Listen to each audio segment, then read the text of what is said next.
Sombres, menaçantes et inconnues, les jungles, prairies et rizières du Vietnam se transforment en champs de bataille au cours de la guerre longue et brutale que mènent les États-Unis en Asie du Sud-Est. Les fantassins américains affrontent ces difficultés de terrain bien davantage que n'importe quelle autre force présente au Vietnam. La jungle était simplement extrêmement dense. Quand il faisait nuit, la visibilité était pratiquement nulle. Il faut savoir où on se trouve. Et nous, très souvent, j'étais un bon navigateur, je pouvais naviguer comme il fallait. Mais il y avait des fois où nous avons dû tirer une cartouche de fumigène afin de nous assurer de notre position. Si vous traversiez ce qui est sans doute une jungle au feuillage double, il y fait sombre et la plupart du temps, il faut vous frayer un chemin. Un seul homme pouvait s'y mettre en coupant à la machette un chemin suffisant pour que tout le monde puisse passer, mais en file indienne. On ne pouvait faire ça que pour 15 à 20 minutes. Les fantassins vivent sur le terrain pendant de longues périodes au cours desquelles ils découvrent que l'ennemi n'est pas le seul tueur qui les attend dans la végétation verte et luxuriante. La jungle était très vivante, avec de nombreux bruits d'animaux qui vous mettaient très mal à l'aise.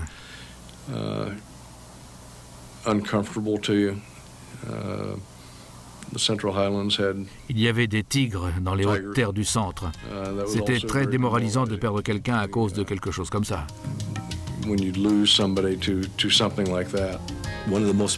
L'un des serpents les plus venimeux du monde est la vipère des bambous. C'est un long serpent vert qui peut mesurer jusqu'à près d'1,80 m. Ce type nous disait, si vous vous faites mordre par une vipère de bambou, il vaut mieux vous coucher tout de suite. De cette manière, vous ne tomberez pas en mourant. En plus du terrain difficile et de la dangereuse faune, les fantassins doivent affronter un climat rigoureux. Quand il pleuvait, ça devenait vraiment très glissant. On glissait et on tombait. Il y avait beaucoup d'eau au Vietnam, beaucoup de ruisseaux et autres. Nous devions les traverser tout le temps et nous nous retrouvions dans l'eau jusqu'à la poitrine. Dès que nous sortions de l'eau, il fallait pratiquement se déshabiller et se débarrasser des sangsues. Nous avions 2 saisons, une saison humide et une saison sèche. Pendant la saison humide, on est trempé en permanence. C'est plus ou moins de la pluie sans interruption. Le Vietnam était affecté par 2 moussons, l'une qui venait de l'Inde et ensuite il y avait une autre saison qui subissait l'influence du Pacifique.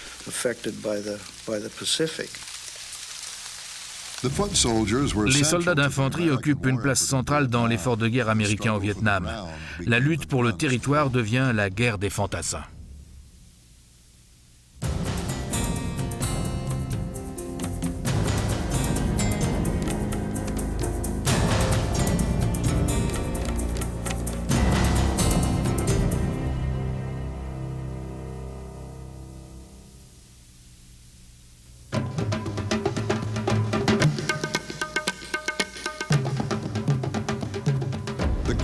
L'unité au sol est l'unité de manœuvre fondamentale au Vietnam. Au cours des jours et semaines passées dans les champs de bataille, l'unité au sol représente tout l'univers du fantassin. L'un de mes regrets est de ne pas avoir conservé leur véritable nom. J'avais un journal, mais tout le monde avait eu un surnom et c'est ce que j'écrivais. Je regrette de n'avoir pas écrit leur vrai nom davantage. Guitarman, le guitariste, Preacher, le prédicateur, Alabama, qui venait d'Alabama, évidemment. Cherry, cerise, qui est devenu un de mes bons amis. Shotgun, le fusil. Cocoa, Bambi, Yoshi, toute une série de noms excellents, mais malheureusement, je n'ai pas consigné leur vrai nom. J'aurais dû le faire.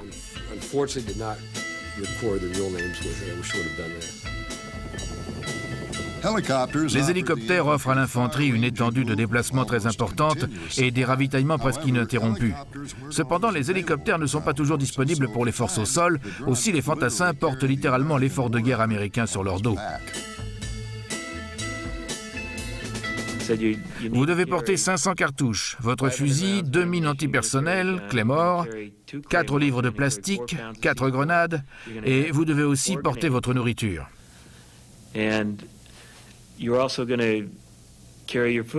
Ou alors, vous n'avez pas à prendre votre nourriture, on s'en fiche. Vous n'avez pas besoin d'emporter d'eau non plus, mais la plupart des soldats prennent 3 ou 4 litres d'eau avec eux parce qu'il n'y a pas beaucoup de ravitaillement en eau potable. Alors en fin de compte, une fois qu'on a empaqueté tout ça, on finit avec 45 à 55 kilos sur le dos en plus du fusil.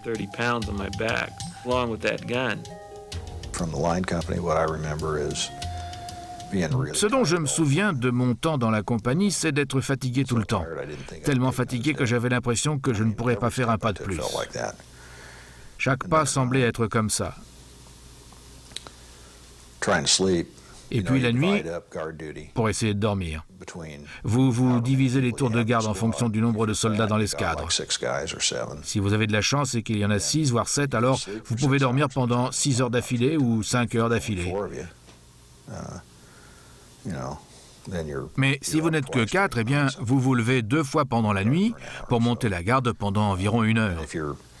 Cela dépend un peu d'où vous vous trouvez et de ce que vous faites, mais si vous êtes sur le terrain et que vous êtes alors dans des tranchées de 2 hommes, alors là, vous êtes éveillé plus ou moins toutes les 2 heures pendant la nuit. Je me souviens avoir eu l'impression que quoi que je fasse, que ce soit marcher ou creuser les tranchées ou autre chose, j'étais simplement au bout de mes forces. C'est une existence difficile. J'étais tellement fatigué que tout ce à quoi je pensais, c'était à ma responsabilité envers mon escadre et tuer l'ennemi.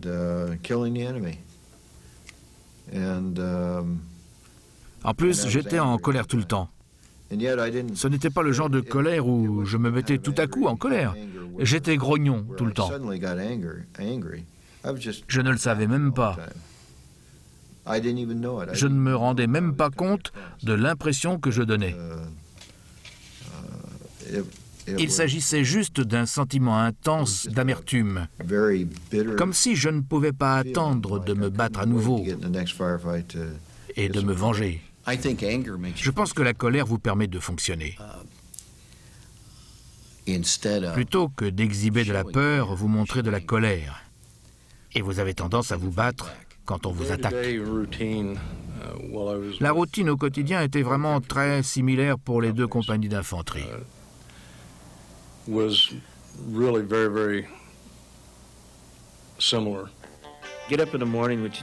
vous levez le matin, vous mangez des rations, ou ce que vous voulez manger, mais c'était surtout ça, des rations.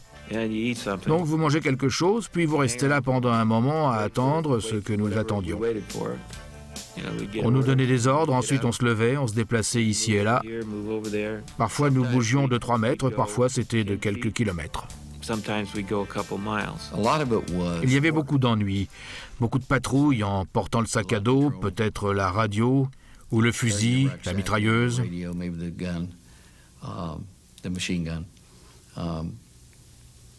Beaucoup de travail difficile, de la sueur et occasionnellement quelque chose se passait.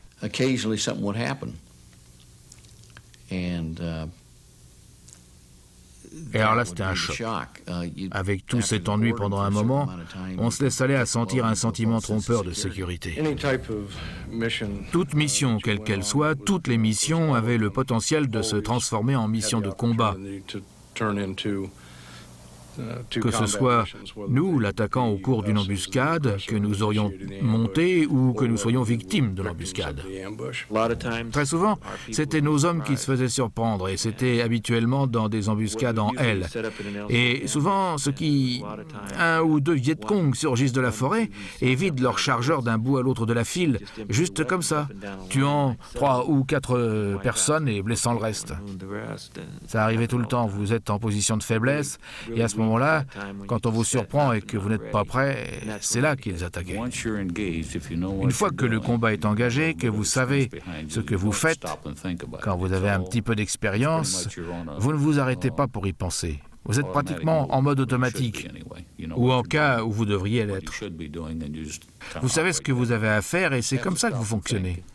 Si vous devez vous arrêter pour réfléchir, c'est comme de l'autodéfense. Si vous devez vous arrêter pour penser à ce que vous devriez faire, c'est sans doute trop tard. Alors il faut que vous réagissiez et que vous répondiez en fonction de votre entraînement. Nous avions un nouveau lieutenant qui venait d'arriver au Vietnam. Nous avions creusé nos tranchées et nous étions installés pour la nuit. Nous allions rester là pendant 2 ou 3 jours, Et nous, on nous a envoyés en exploration. Il a donné l'ordre d'alerter les batteries et leur a fourni de mauvaises coordonnées.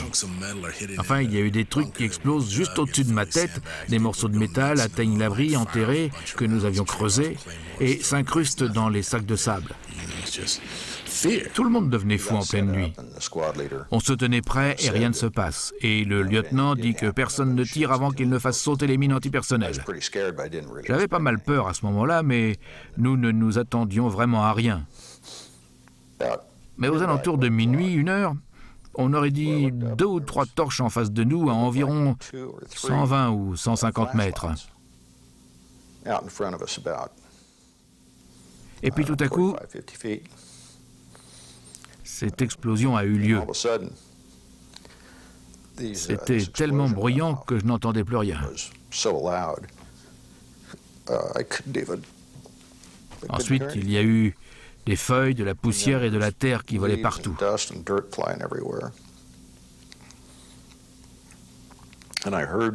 Après ça, j'ai entendu les mitrailleuses M60 entrer en action. Alors, j'ai déchargé tout mon magasin. Et ensuite, un des types à côté de moi, j'ai vidé tout un chargeur et réussi à me recharger. Je n'arrivais pas à voir ni à entendre quoi que ce soit. Quand vous entrez réellement en contact, ce que nous appelions le contact, c'était le chaos le plus complet. Le bruit est assourdissant. Vous avez le bruit non seulement de vos propres armes, mais également le bruit des armements de l'ennemi. Il vous faut travailler très étroitement avec votre équipe. Vous devez tous vous connaître extrêmement bien et vous devez pouvoir anticiper les actions de chaque personne à vos côtés. Vous ne pouvez pas réfléchir, vous devez accomplir votre tâche. Je ne dis pas que vous n'avez pas peur quand ça se passe, mais vous devez vous entraîner à penser que vous aurez le temps d'avoir peur plus tard. L'infanterie n'agit pas seule en combat au Vietnam. Où qu'elle aille, elle peut compter sur des renforts quasiment immédiats.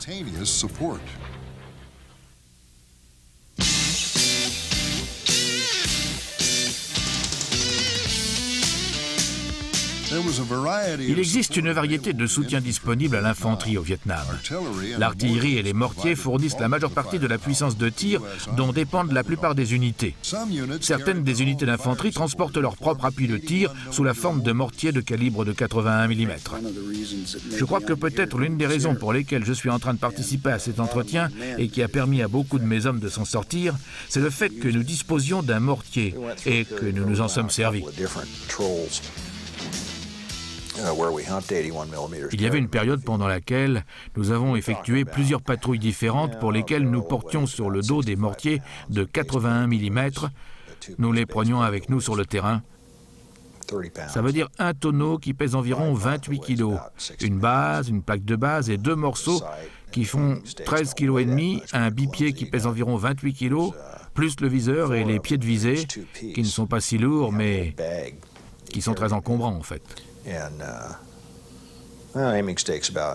y en a 4, et ils sont tous en 2 morceaux.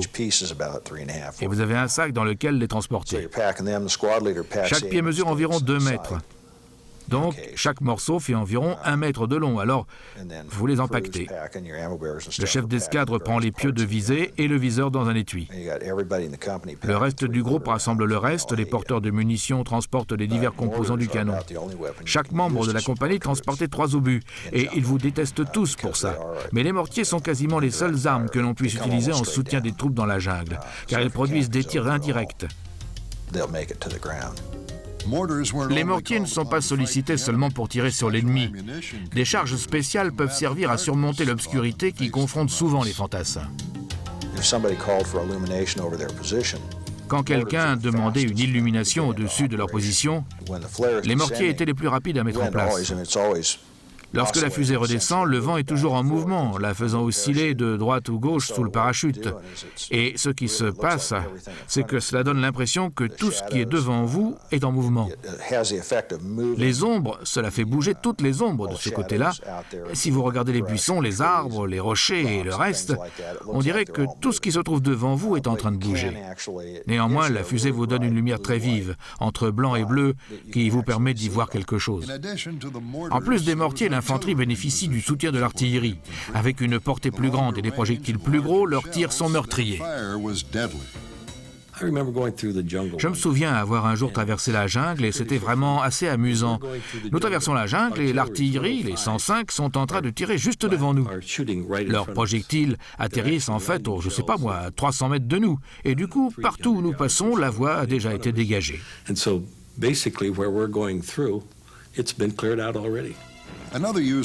Quand j'étais là-bas, tous les soirs, nous procédions à des tirs au hasard, suivant la stratégie de harcèlement et interdiction. Il s'agissait de choisir un certain nombre d'itinéraires différents, en général des itinéraires potentiels d'entrée et de sortie de mouvements ennemis.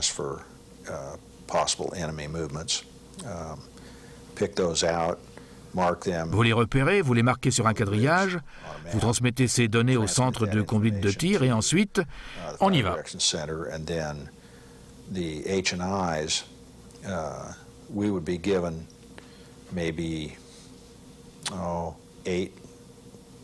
On nous donnait peut-être 8, 9 missions de tir différentes. On nous donnait cette information en général avant la nuit et il nous revenait d'effectuer les premiers tirs à n'importe quel moment au cours de la première heure d'obscurité, soit entre 19 et 20 heures. Nous devions tirer 5 fois sur ces coordonnées du quadrillage. C'était à nous de choisir et le choix du moment ne rimait à rien. Il fallait juste que ce soit pendant cette heure-là. Et la même chose pendant l'heure suivante avec les coordonnées suivantes, et ça continuait ainsi toute la nuit. Et je me souviens que nous faisions cela toutes les nuits. Les Américains se servent des tirs d'interdiction pour déterminer les positions ennemies probables ou encore leur voie d'approche des positions américaines, et toutes les unités américaines au Vietnam y procèdent presque toutes les nuits.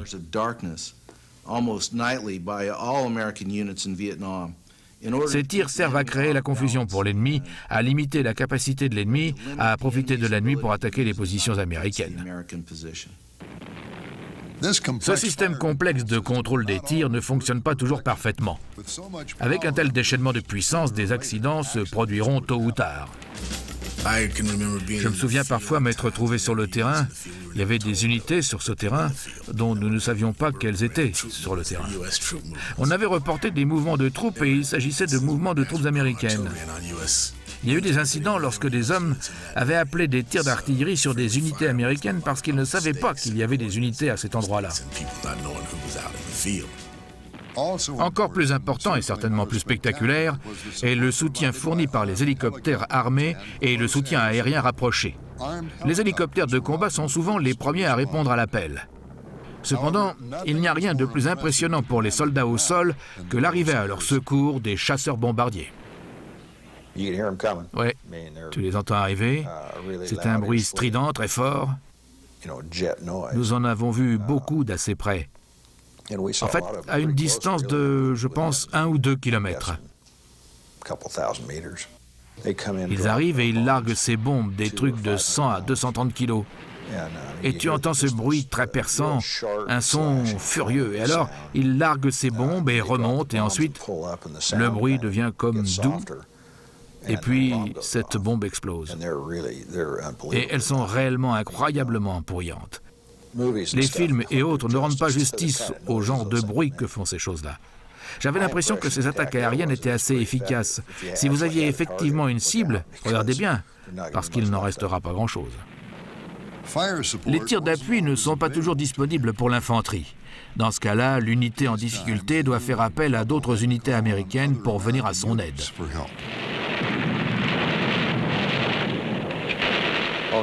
Tout à coup, on se faisait tirer dessus de tous les côtés et on n'avait aucun soutien significatif. Il y avait une autre formation, là, une formation américaine dans les parages, et ils sont venus avec des chars, et ils nous ont vraiment sauvé la mise. Il y a eu des blessés dans la compagnie dans laquelle je me trouvais, mais heureusement, personne n'a été tué. Au Vietnam, les chars et les véhicules blindés apportent un soutien inestimable et étonnamment efficace aux unités d'infanterie.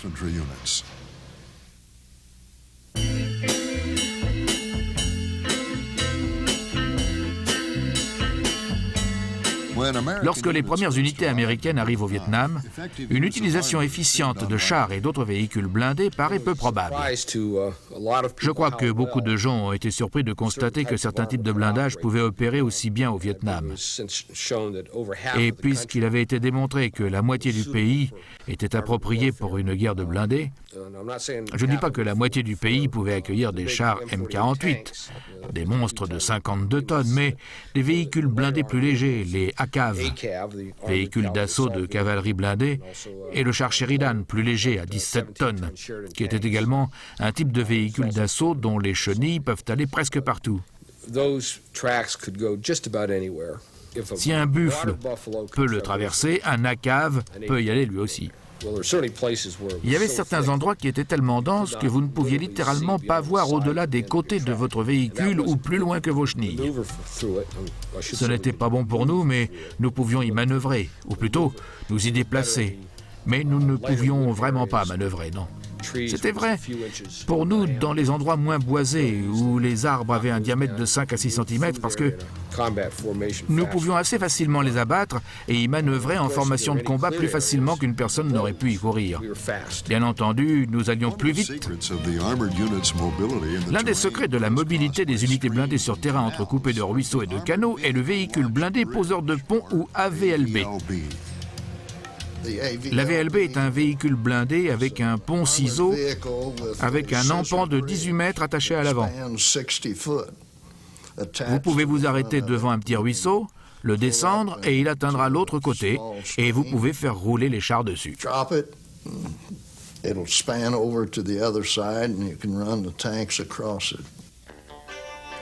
Les blindés servent presque exclusivement à soutenir les opérations de l'infanterie.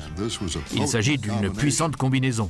Les véhicules fournissent une puissance de tir impressionnante qui dissuade les attaques ennemies contre les points cruciaux et les convois.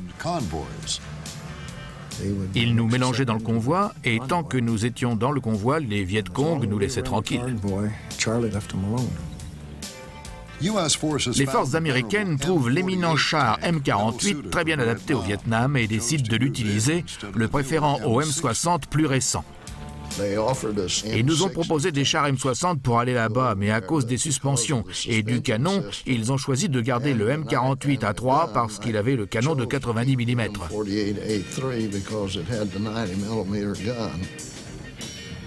Finalement, le Sheridan remplace le M48 dans les troupes de cavalerie pour sa vitesse, qui lui permet d'aller aussi vite que les transports de troupes et pour sa capacité à traverser une plus grande étendue de terrain. Néanmoins, le Sheridan a ses propres inconvénients. Le Sheridan est un char blindé amphibie léger qui peut être parachuté. Il pèse environ 17 tonnes.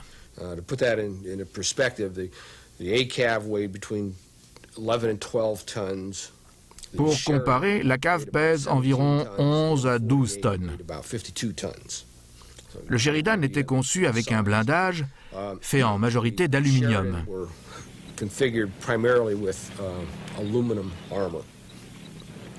La tourelle est bien sûr en acier.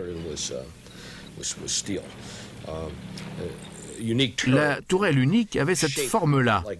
Alors les roquettes anti-chars pouvaient être déviées très facilement, comme ceci quand elles l'atteignaient, parce que le blindage n'était pas épais. Le Sheridan était un véhicule formidable. Pendant mon tour, je n'en ai jamais eu deux opérationnels en même temps. Ce char avait cet énorme canon principal trapu de 112 mm qui était conçu pour tirer le missile Sheila dans les champs de bataille d'Europe dans une éventuelle Troisième Guerre mondiale, ou bien dans le désert. Il n'a jamais été conçu pour la jungle et il avait plein de problèmes électriques, de court-circuit et de choses comme ça. L'un de nos plus pénibles cauchemars avec le Sheridan était d'obtenir le voyant indiquant qu'il était prêt à tirer. Nous ne pouvions pas simplement actionner le percuteur pour le faire tirer. Nous devions allumer un interrupteur et attendre d'avoir le voyant vert allumé avant de pouvoir faire exploser la charge électriquement, contrairement au M48 qui pouvait être plein de boue et tirer encore malgré tout. Les unités blindées de cavalerie sont idéales pour combattre au Vietnam.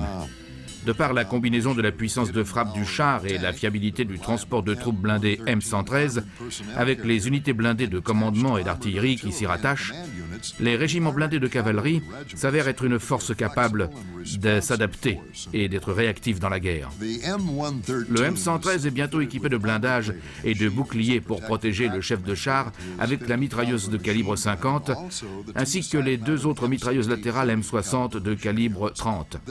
Ce nouveau produit se fait connaître sous le nom de véhicule blindé de cavalerie. L'infanterie qui se déplace dans ces véhicules peut traverser la brousse tout en étant presque complètement à l'abri des tirs d'armes légères et en étant capable de dispenser des tirs nourris de neutralisation.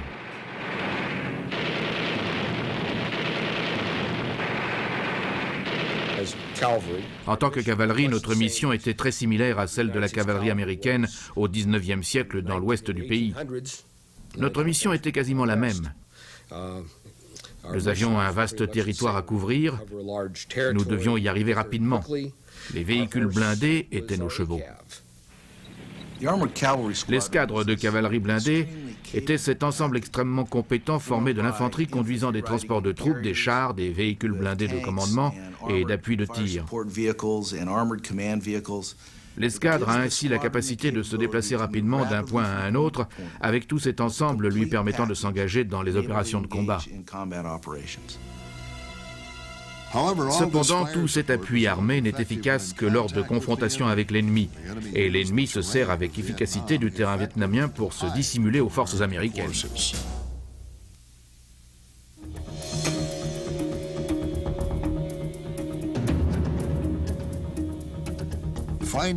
La tâche de repérer l'ennemi revient aux patrouilles de reconnaissance à longue portée, LRRP, qui sont insérées en secret par des hélicoptères derrière les lignes ennemies où la discrétion, la dissimulation et la prudence sont leurs alliés dans le jeu mortel du chat et de la souris.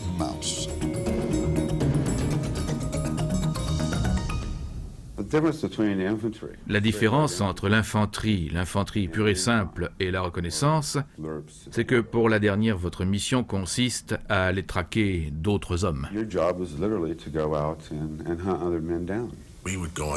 Nous allions voir qui était là, ce qu'ils faisaient, quel genre d'armes ils avaient, de quelle armée il s'agissait et de combien d'hommes se composait l'unité.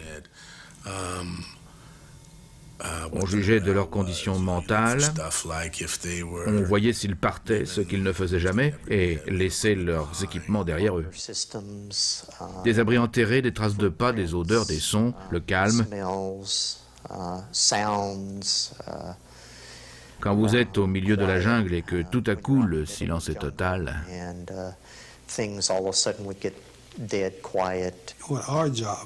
notre travail consistait, quand nous repérions l'ennemi, à communiquer l'information et il faisait venir des soldats pour combattre l'ennemi.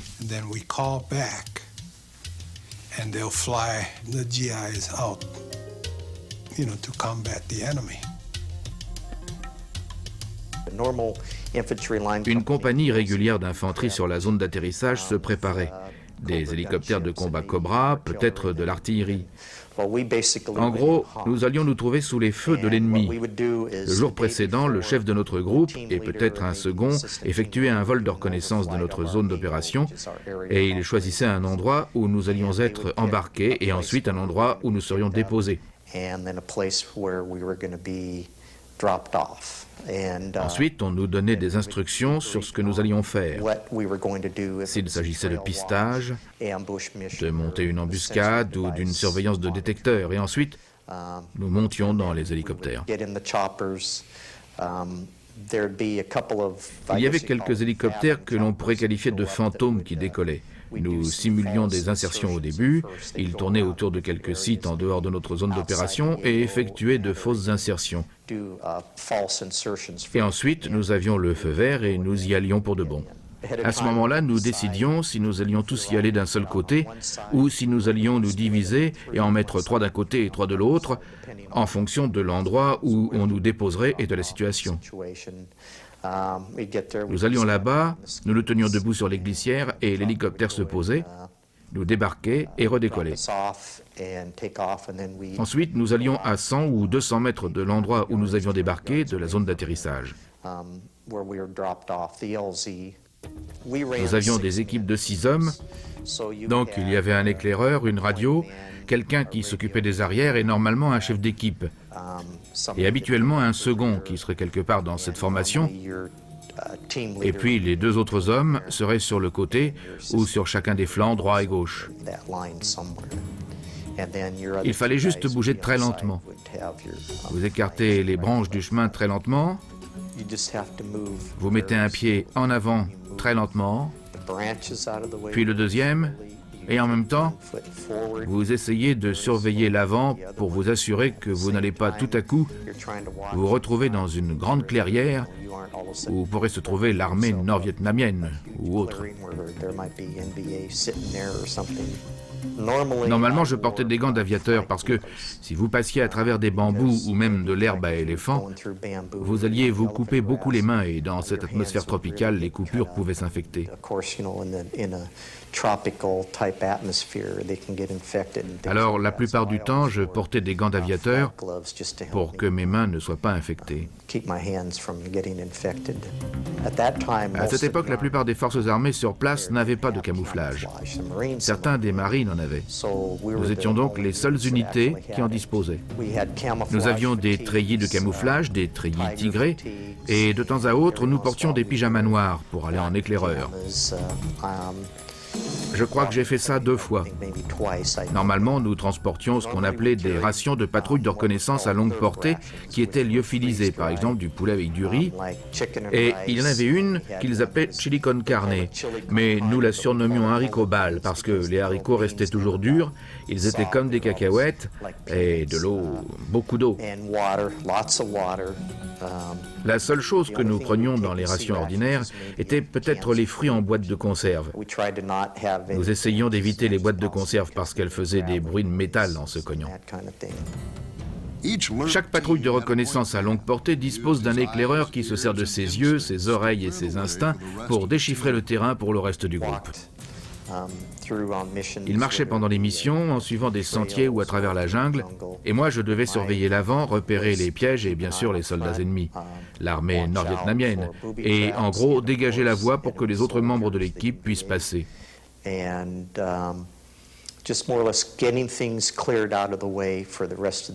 Que ce soit dans l'herbe à éléphant ou un feuillage extrêmement dense, il fallait que je me déplace en faisant le moins de bruit possible.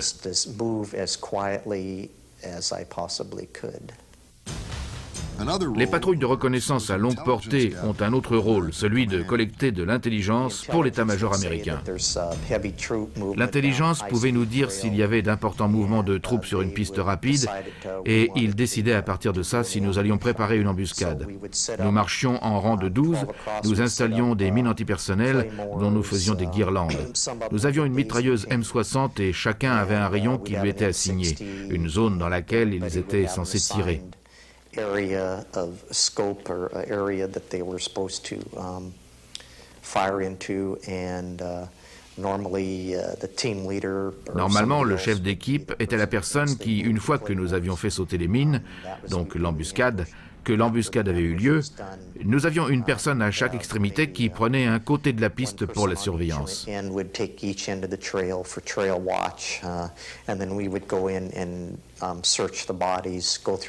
Ensuite, nous allions dans la zone pour fouiller les corps, fouiller les vêtements, récupérer des cartes ou toute information qui nous permettrait de définir la position des mouvements de troupes, de savoir de quel genre de soldats il s'agissait, bien sûr. Nous récupérions les armes, bien entendu. Ensuite, nous appelions notre contact et il venait nous chercher, avec de la chance, par hélicoptère. La surveillance de piste était tout ce que nous étions censés faire. C'était le même type d'intelligence. Il y a des renseignements selon lesquels il y a d'importants mouvements de troupes sur cette piste. Notre travail consistait à y aller, surveiller la piste et essentiellement rassembler des renseignements. De qui s'agit-il? Armée du Nord vietnamien, Viet Cong? Quels uniformes portaient-ils? Quel type d'armes avaient-ils? Leur âge, s'ils avaient l'air nouveaux ou s'ils avaient l'air d'avoir déjà combattu, dans quelle direction ils allaient, ce genre de choses.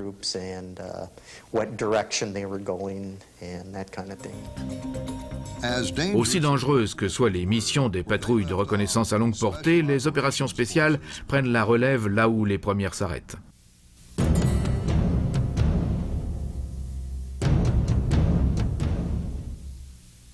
Au Vietnam, les forces américaines utilisaient non seulement des groupes d'opérations spéciales ou commandos, mais également des forces spéciales. Bien souvent, le rôle et la fonction de ces deux groupes différents prêtaient à confusion. Les forces spéciales sont de petites équipes d'Américains qui sont envoyés pour travailler avec les indigènes ou les populations locales, et leur rôle consiste principalement à former et à conseiller ces forces. Tandis que les groupes d'opérations spéciales ont une mission de combat direct. Ils effectuent soit des actions de reconnaissance, soit des patrouilles de combat. Donc, d'une part, vous avez l'entraînement par les forces spéciales, et d'autre part, vous avez les opérations de combat directes par les hommes des opérations spéciales. Les forces spéciales mènent une guerre à distance et dangereuse, souvent sans le soutien que d'autres unités américaines considèrent comme allant de soi. Dans notre situation, le pire était le manque de soutien aérien et de soutien de l'artillerie. En fait, si vous étiez dans un camp isolé, une fois que vous quittiez le camp, vous étiez hors de la portée de vos tirs indirects, vous étiez normalement tout seul. Vous n'aviez pas les ressources dont disposaient habituellement les unités régulières américaines. Enfin, si quelqu'un était blessé, vous demandiez un medevac, mais il n'y avait aucune garantie que vous alliez l'obtenir. Cela dépendait de votre priorité. Du point de vue du haut commandement américain, si l'une de vos patrouilles se trouve en difficulté, il s'agit seulement de 2 Américains. Les autres sont des Sud-Vietnamiens du groupe de défense irrégulière de civils ou CIDG, des mercenaires indigènes. Si une unité américaine importante était en difficulté et que vous étiez en difficulté en même temps, il y a un ordre de priorité. Où envoyait-il l'assistance? L'armée avait même pensé à rétablir l'utilisation de pigeons voyageurs pendant que j'étais au Vietnam.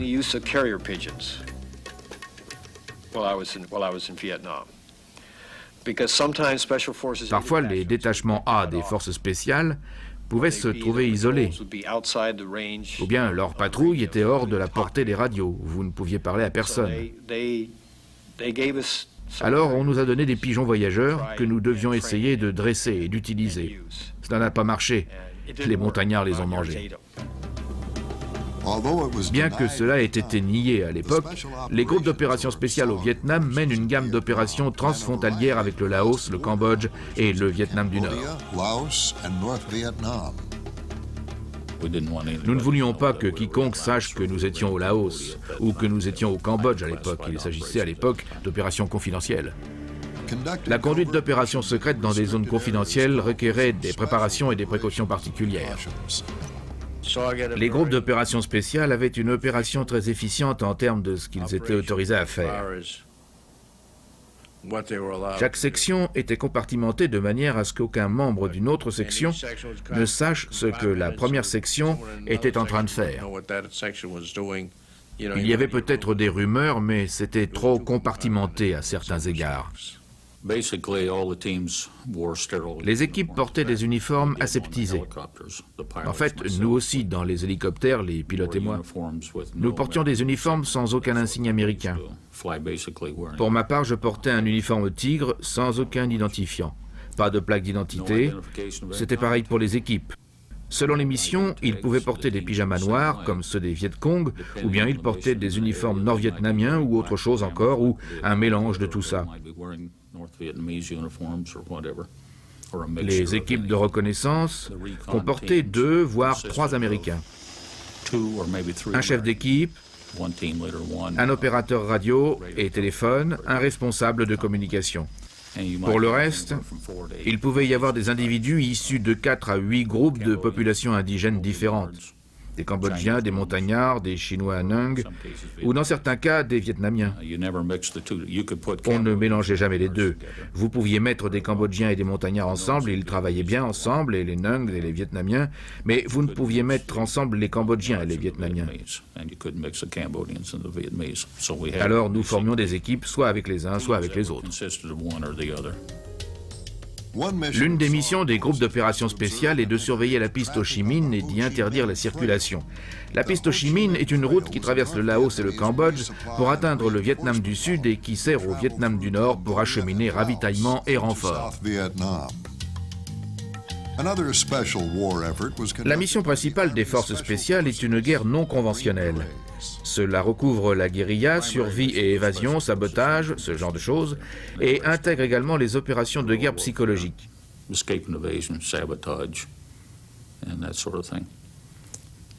Mais notre mission fondamentale était de vous introduire derrière les lignes ennemies et de monter, de former et d'employer une armée de guérilla. L'équipe de base des forces spéciales avec 12 hommes devait être capable, et est capable sur le papier, de lever une armée de 1500 hommes. C'est ce qu'ils appellent dans l'armée un fantastique levier de force.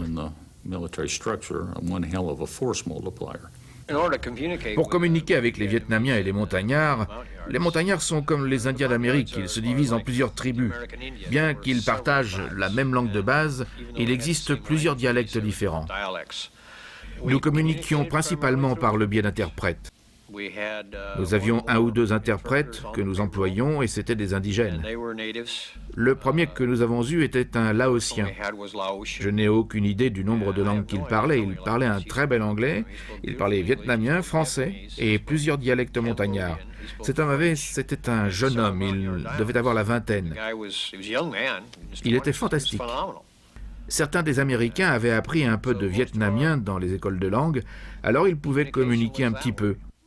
Quelques Américains parlaient français et de nombreux officiers vietnamiens connaissaient un peu de français parce que le Vietnam avait été une colonie française et on le leur avait enseigné. S'ils étaient allés dans une école catholique, ils avaient appris le français comme deuxième langue. C'est ainsi que vous communiquiez par tout un mélange de langues au travers des interprètes en utilisant les mains et les bras.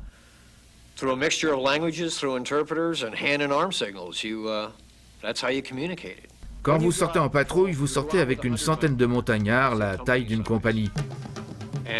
Nous prenions des sentiers, on traversait des forêts.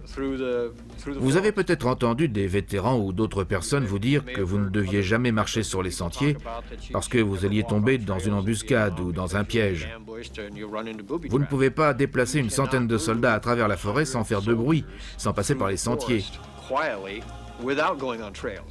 Notre tâche était d'aller trouver l'ennemi, alors si nous faisions un peu plus de bruit que nous n'aurions dû, eh bien c'était comme ça et pas autrement. Je dois dire que quand on a affaire aux montagnards, du moins dans ma situation, pendant tout le temps que nous étions là-bas, nous n'avons eu qu'une patrouille qui soit tombée dans une embuscade. Normalement, les montagnards ne tombent pas dans des embuscades parce qu'avec eux, c'est comme si nous sortions avec un éclaireur Apache. Ils connaissent les méchants, ils peuvent sentir les Nord-Vietnamiens avant que vous ne tombiez sur eux. Les forces spéciales ont également une mission humanitaire. Nous avions l'un des 2 médecins de l'équipe de base qui tenait une permanence médicale quotidienne pour les soldats. Après ça, il descendait habituellement au village, il y faisait la même chose, il s'occupait de tous les villageois qui avaient besoin d'assistance médicale.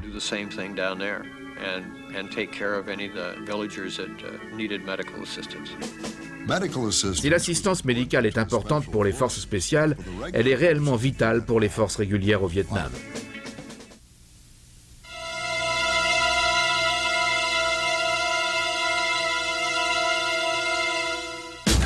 Le médecin de combat surnommé Doc est l'ami de tous dans les situations délicates.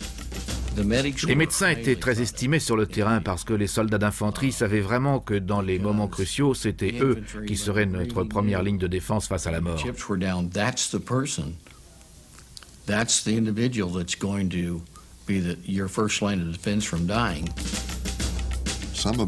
Certains de ces hommes contestent la guerre, mais servent en leur capacité médicale en tant qu'objecteurs de conscience. Quand j'ai été appelé, j'ai fini comme médecin. Donc c'était un choix en quelque sorte, parce que j'y suis allé en tant qu'objecteur de conscience. Le seul poste qui était disponible à ce moment-là, et c'est sans doute le cas encore maintenant, c'était en tant qu'adjoint médical. Mon attitude était toujours d'essayer d'aider les gens. Alors j'ai d'horribles souvenirs de choses qui se sont passées, mais pour ce qui est de toute la partie négative, après ça, j'ai jamais vraiment ressenti que je faisais partie de... Mon but là-bas était de sauver des gens, pas de les faire sauter.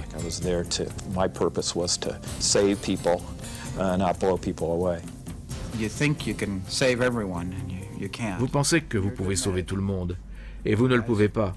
Si vous étiez un bon médecin, les gars prenaient soin de vous, sinon... Leur vie était entre vos mains, alors c'était un peu difficile pour ceux qui ne pouvaient pas assumer le travail. Les Nord-Vietnamiens ou les membres de guérilla locales dans la région connaissaient la valeur d'un officier, d'un médecin, d'un opérateur radio, et ils ne respectaient pas la Convention de Genève. Ils ne faisaient pas de faveurs. Au contraire, ils en faisaient des cibles. C'est pourquoi ils avaient des noms de code et essayaient de ressembler à des soldats d'infanterie. Je transportais la plupart de mes pansements dans des sacs à munitions. C'est pour ça que je portais des sacs à munitions comme les autres. Ce qui inquiétait certains des hommes, c'était que je ne portais pas d'armes. It was a matter of concern by some of the men. Si jamais j'étais en train de les soigner et que l'ennemi était dans les parages, je ne pouvais pas les défendre. Alors, quoi faire? Je me suis demandé par moments ce que je ferais ou ce que je souhaiterais faire. Cela, heureusement, ne s'est jamais produit.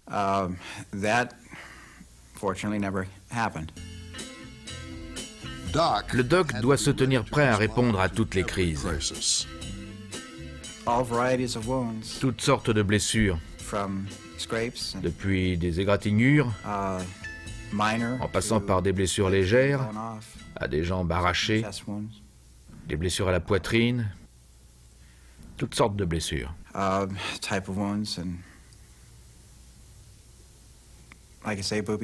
Je dois dire que les pièges étaient pires parce que tout était éparpillé. Le médecin n'est pas seul. Les hommes qui l'entourent feraient tout leur possible pour aider à sauver leurs camarades. J'avais beaucoup d'aide. Pour les autres soldats, il s'agissait aussi de leurs copains. Et ils étaient là à demander « Qu'est-ce que je peux faire ?» Qu'il s'agisse d'une blessure par balle, d'un piège, qu'il s'agisse de les porter, de les transporter jusqu'à l'hélicoptère, j'avais beaucoup d'aide. Quand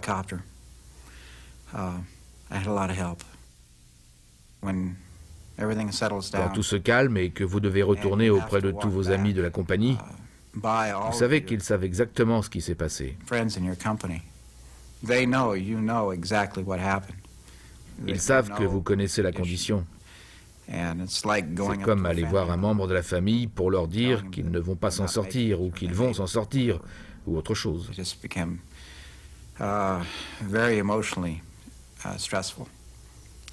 C'est très stressant à ce niveau-là. En revanche, ils savaient que vous vous intéressez, que je m'intéressais et que c'était une vraie famille là-bas.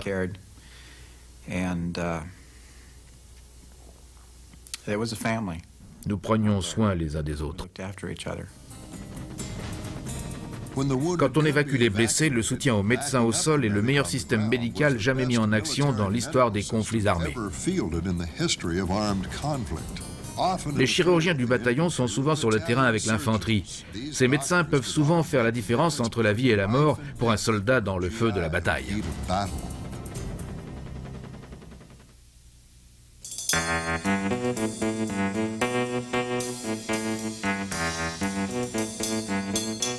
Pour la plupart des soldats au Vietnam, il est un jour plus important que tous les autres. Plus important que votre anniversaire, Noël et le 4 juillet tous ensemble. C'est le jour où l'on devient libérable. Je n'ai jamais entendu personne, aucun de mes soldats se plaindre du président des États-Unis, du Congrès ou de quoi que ce soit d'autre. C'était quand est-ce que je rentre chez moi et quand est le prochain ravitaillement de nourriture. Le meilleur jour d'entre tous, c'était celui de mon départ. Mon meilleur jour, celui où cet avion a décollé. Je me souviens toujours du jour où je suis rentré. La raison pour laquelle je m'en souviens, je me souviens aussi du jour où le premier homme a marché sur la Lune. Pour la même raison, je suis dans l'avion, au-dessus de l'océan Pacifique. Je crois que dans mon cas, ça devait être le 21 juillet.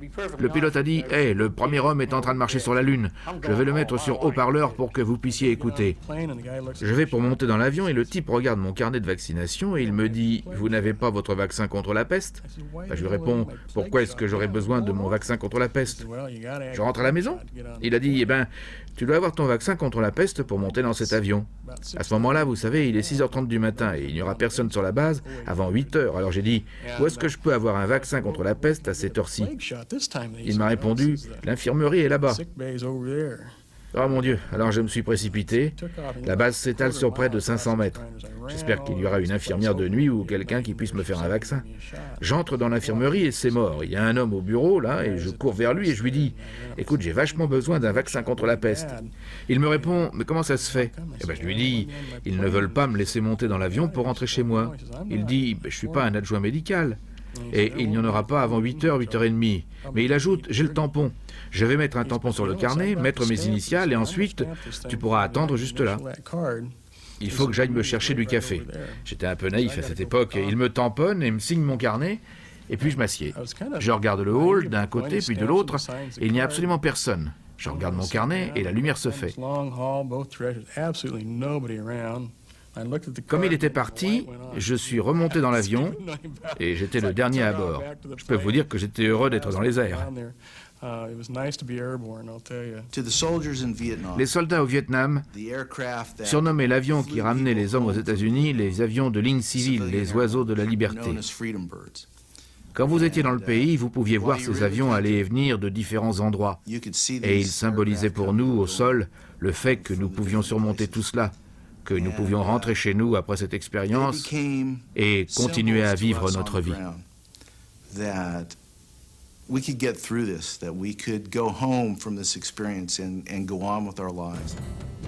Certains avaient des regrets, un sentiment d'inachevé ou de culpabilité de laisser derrière eux une unité qui avait besoin d'eux. C'était quelque chose de très dur à faire, quelque chose d'horriblement dur à faire. Là encore, je vais mentionner le sens de la famille et la camaraderie. Vous aviez l'impression de laisser tomber des gens avec qui vous auriez dû rester. Vous saviez que vous aviez accompli votre tâche et vous saviez que vous aviez rempli vos obligations, mais malgré tout, même sans y penser, vous vous sentiez encore coupable. Vous n'étiez pas humain si vous ne vous sentiez pas coupable de laisser vos camarades derrière vous. Human if you didn't feel guilty about leaving your fellow soldiers behind.